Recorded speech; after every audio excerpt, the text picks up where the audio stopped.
Happy Monday and welcome to episode 20 of the Search with Candour podcast, recorded on Sunday the 28th of July 2019.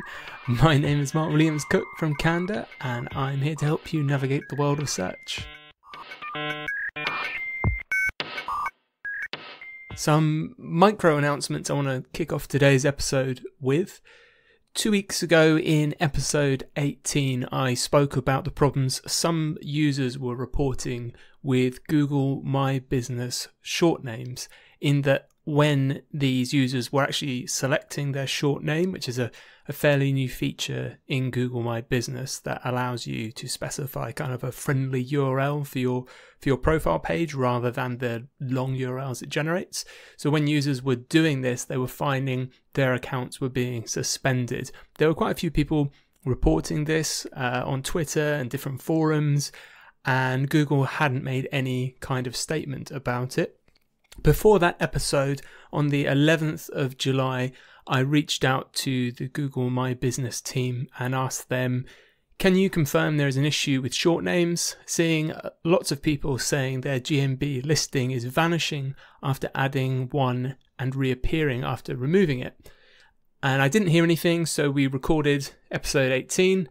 And actually this last week on Wednesday the 24th, I did get a reply from the Google My Business team. They said, "Hi Mark, thanks for reaching out.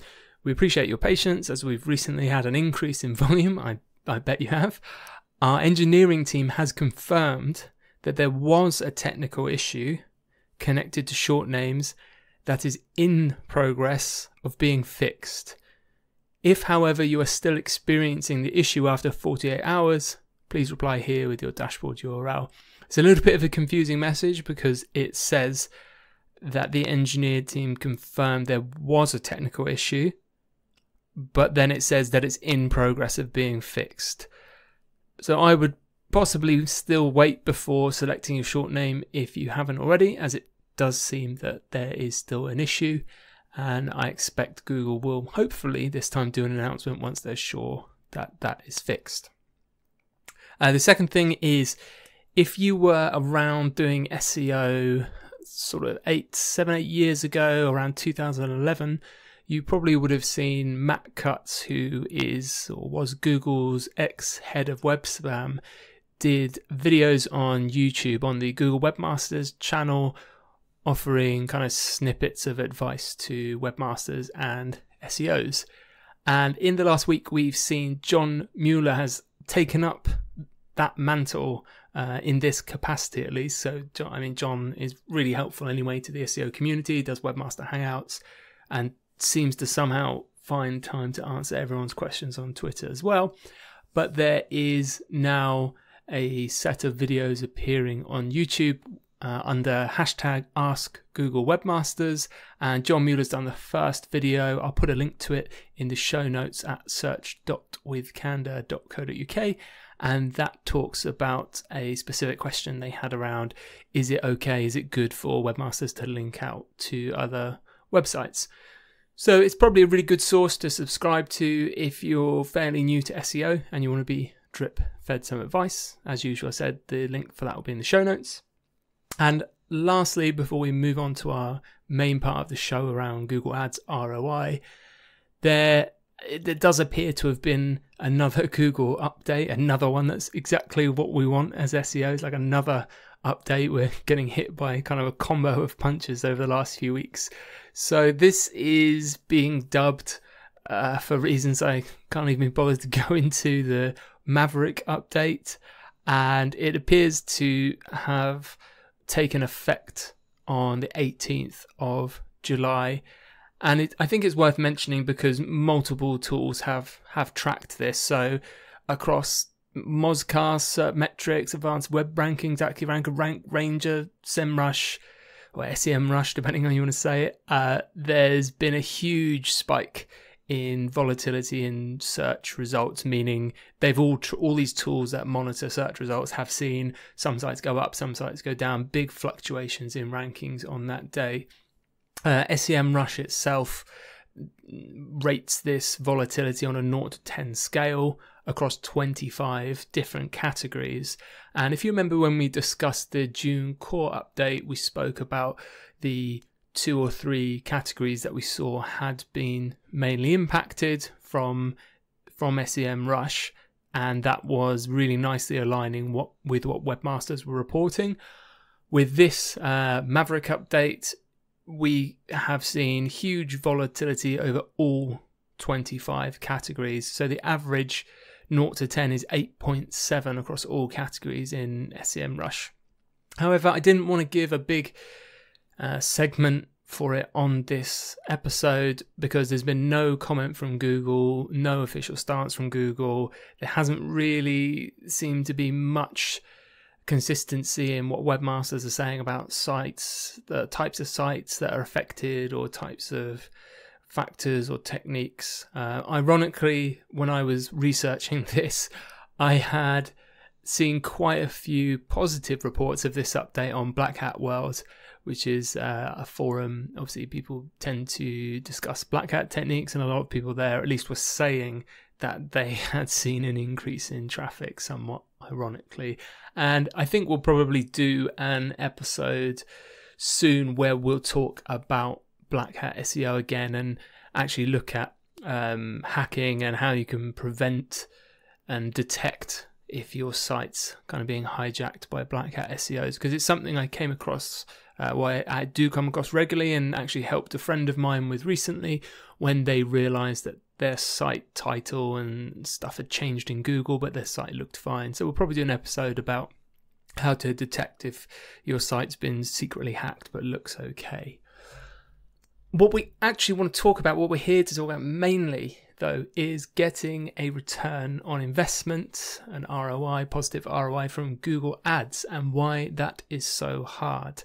We're going to hear from a friend of mine called Sean Clark, who is an incredibly experienced Google Ads professional that's worked on some really big brands over many, many years. Sean was kind enough to speak at our first ever SearchNorwich meetup event about how to get a return on Google Ads and why it's so difficult and why so many people fail to get a return from their Google Ads. And he focuses a lot on the process being, it's a lot more than just keywords, ad copy and bidding, which is what a lot of people just focus on, they fixate on. And Sean talks about how to win a return with ads, you need to open it up and think about the whole user experience and the whole relevance of what you're doing. You can see the video of Sean's talk, and we've got a copy of his slides up with the transcription of this whole show at search.withcandour.co.uk, and I hope you enjoy it.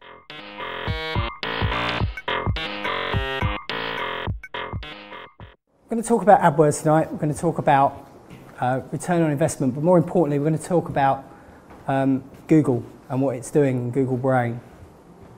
The famous quote from John Wanamaker, you've probably seen this in different versions from time to time. This is the real version, I'm told. Half the money I spend on advertising is wasted. Trouble is, I don't know which half.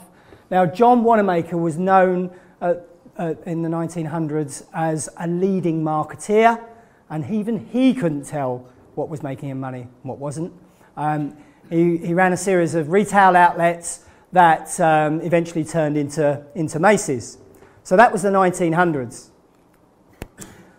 Then we come into the 2000s and the age of digital.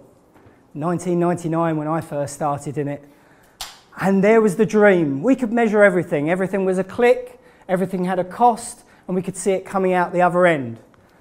Or was it really just one really bad B movie? Because then we had a good old friend, ROI. This is what everyone wanted. This was the major trick in the bag. If we understood what our ROI was, and if we could actually say it, we'd all go home happy. Put in £1, get out £10. And it's really, really simple, ROI. So why do most of us end up like this? Not being able to get an ROI from AdWords. Simple, isn't it? You put an ad up, you pay a certain amount of money for an ad, click through, come to your website, make a purchase, you either make money or you don't.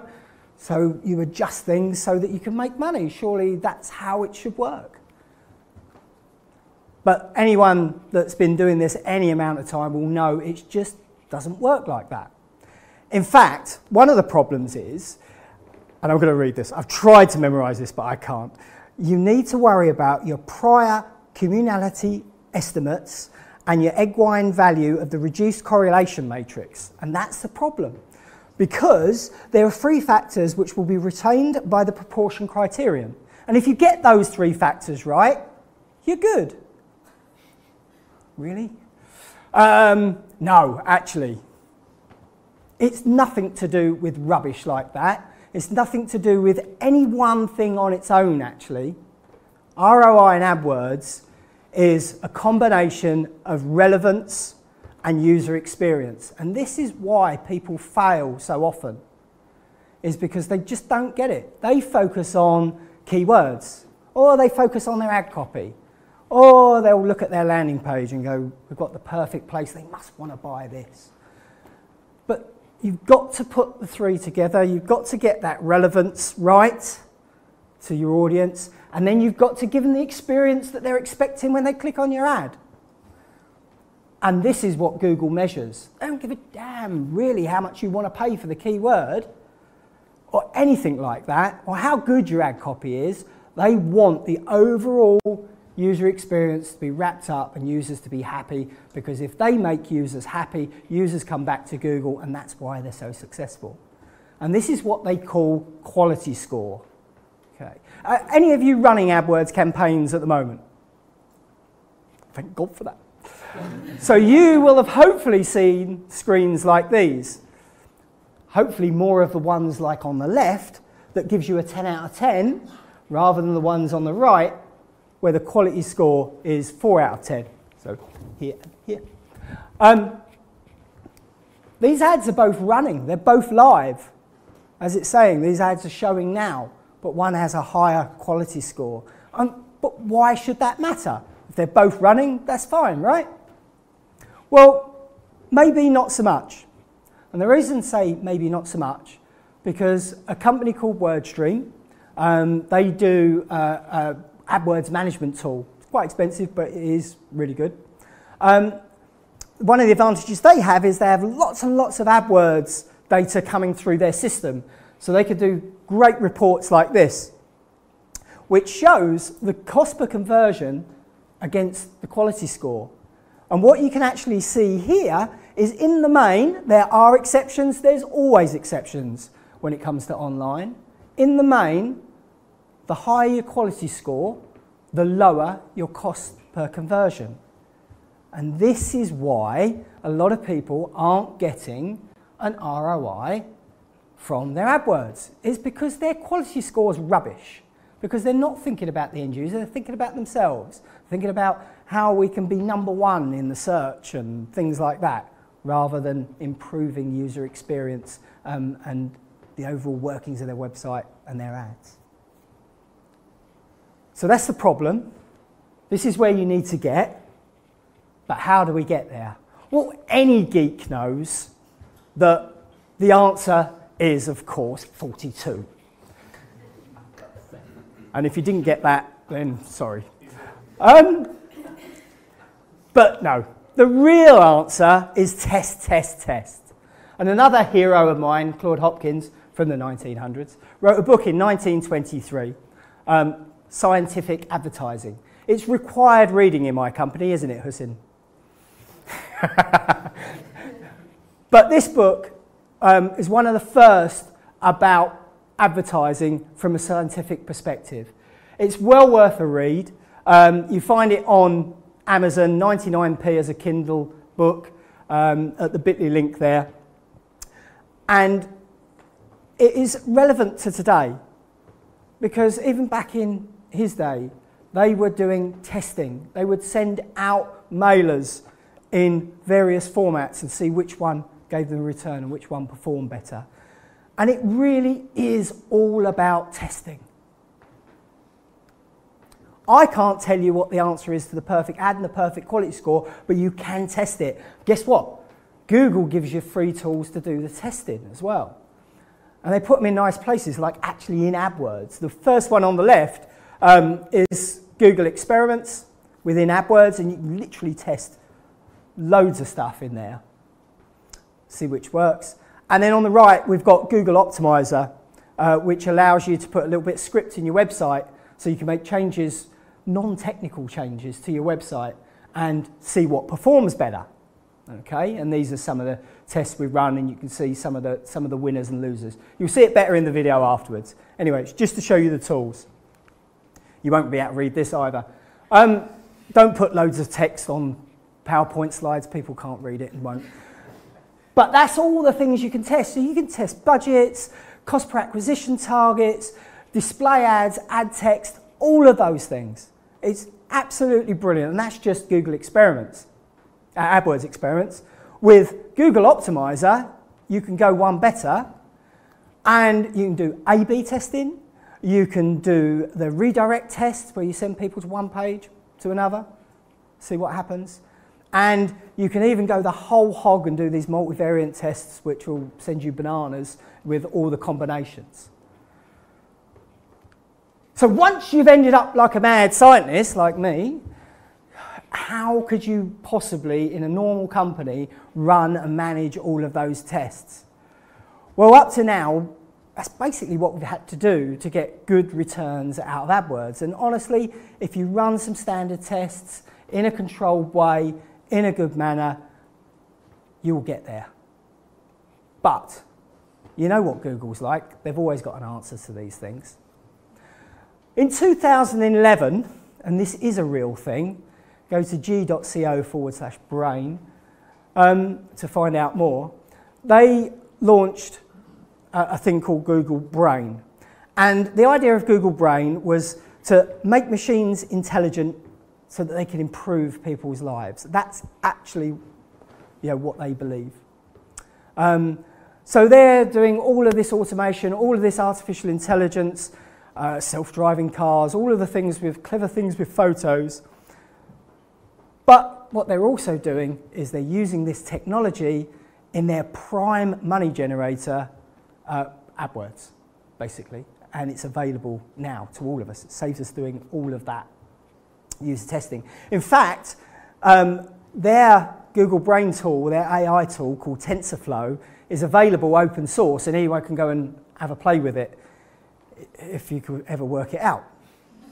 But let's go through some of the things that they've actually released and you can use today, with a few caveats.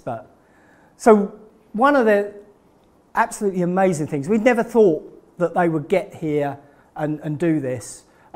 Messing about with numbers is one thing, but playing with text is another.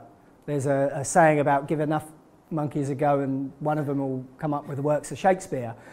But really, they've got all the monkeys in the box here. They're actually writing ads. So has anyone had any ad suggestions come through? Yeah, a few of you. They're actually looking at the text within ads, seeing what's working, compiling ads themselves, and then putting them in your ad accounts. Thankfully, they're notifying you about them before they do it, so you can turn them off if you think they're not right. But some of these actually win. They beat the human version of the ad, and it is really scary. Some of my guys are worried about whether they're going to have a job by the time Google have finished. But this is automated. This is artificial intelligence in real practice. The next one is dynamic search ads. Dynamic search ads are a great little module. You can get some really low-cost clicks and really good conversion on these, but you don't tend to get much in the way of volume at the moment unless you've got a huge site. What dynamic search ads do, they look at all of the content on your website, look at all of the AdWords you're bidding on, all the keywords you're bidding on, and all the ads you've got, and then look for the gaps. They look for things that people are searching for that are relevant to you that you're not advertising, and then they'll go and create ads for you and bid for you and hopefully send you traffic.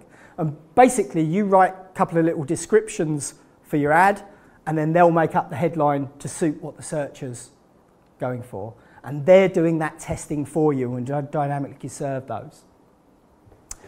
And then the next one is responsive search ads. These little animals are brilliant. If you've ever written a Google ad, you'll know that you'll get told off quite a lot if you use too many exclamation marks, well, if you use more than one. But as you might be able to see here, that they don't apply the rules to themselves, and this bottom ad has actually not only got 2 exclamation marks, it's got a full stop as well, but they'll do it. And what you do, you basically put all the headlines you can think of in the form on the left-hand side.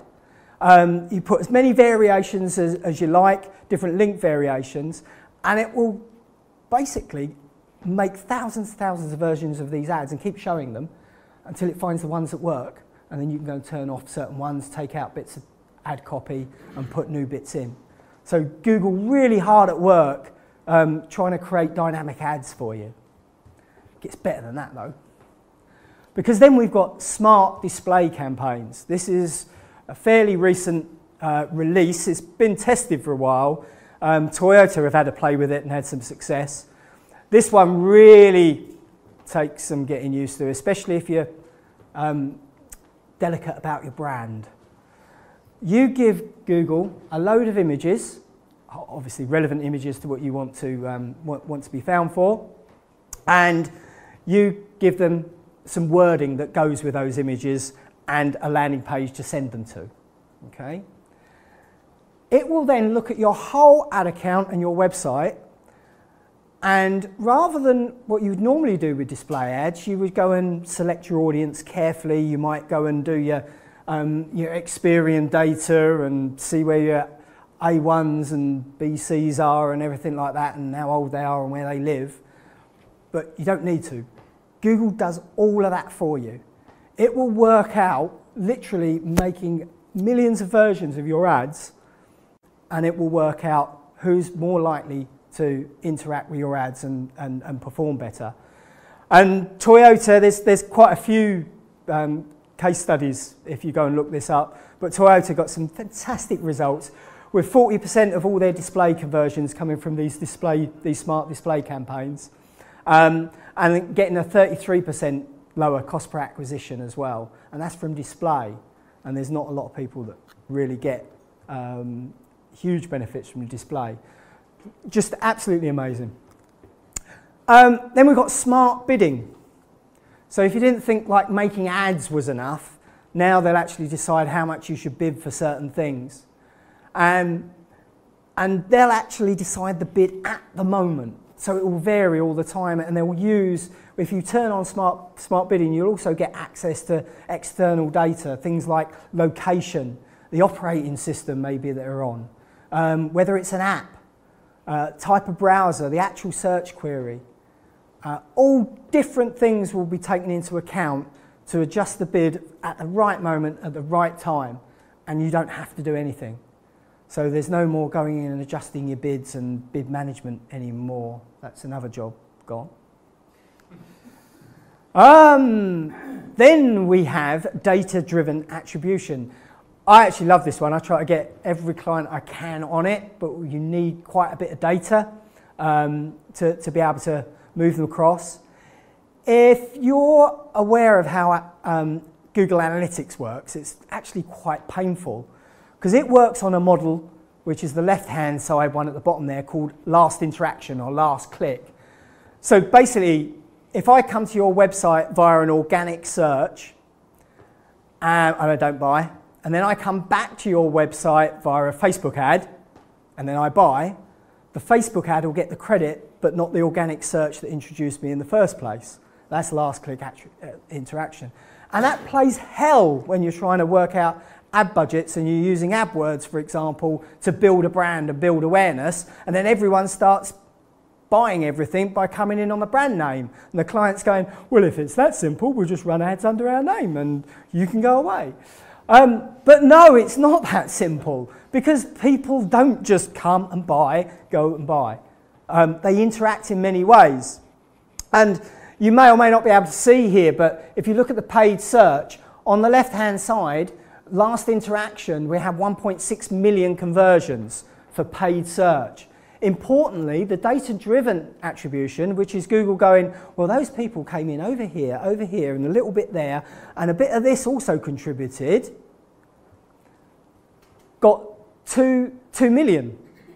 So it's 400,000 more attributions going towards paid search. And that makes a lot of difference when you're making decisions about which campaigns to turn off and which not. So you can drill down to even keywords in this view. This is a view actually from Google Analytics rather than in AdWords. So data-driven attribution is absolutely awesome because it's taken the whole picture into account when it comes to marketing and gives you much more power in the boardroom when it comes to bidding on brand especially. And then we have this little buddy that come out of the cupboard a few weeks ago, in-market audiences for search. Now, we've always had in-market audiences for display. That's where you can market to people that are in your sphere of interest, in your sector. The difference with search is we've got Mark and Michelle. They've both done a search for a MacBook Pro 13-inch. In normal circumstances, they look equal. Same person, I'll bid the same, £1 each. With in-market audiences, Google has seen what Michelle's been up to over the last couple of weeks and noticed that she started searching for new laptops at some point. And then on Google Chrome, she went and had a look on the Apple Store at the MacBook models. And then she did a few more queries about MacBook versus MacBook Pro, and then looked at MacBook specs. And then all of a sudden, she's looking at MacBook prices. So when she types in MacBook Pro 13-inch, I'm going to pay £5 for that click because I know she's buying. Mark could just be looking for a replacement battery, he'd be lucky, a replacement power supply for a MacBook Pro. So we don't know what Mark wants, he's not in context, but Michelle is. So these in-market audiences for search, the audience is quite small at the moment, but they're building, are going to be very, very important because they're going to be hyper-focused. As you could probably tell, I'm quite excited by all of this.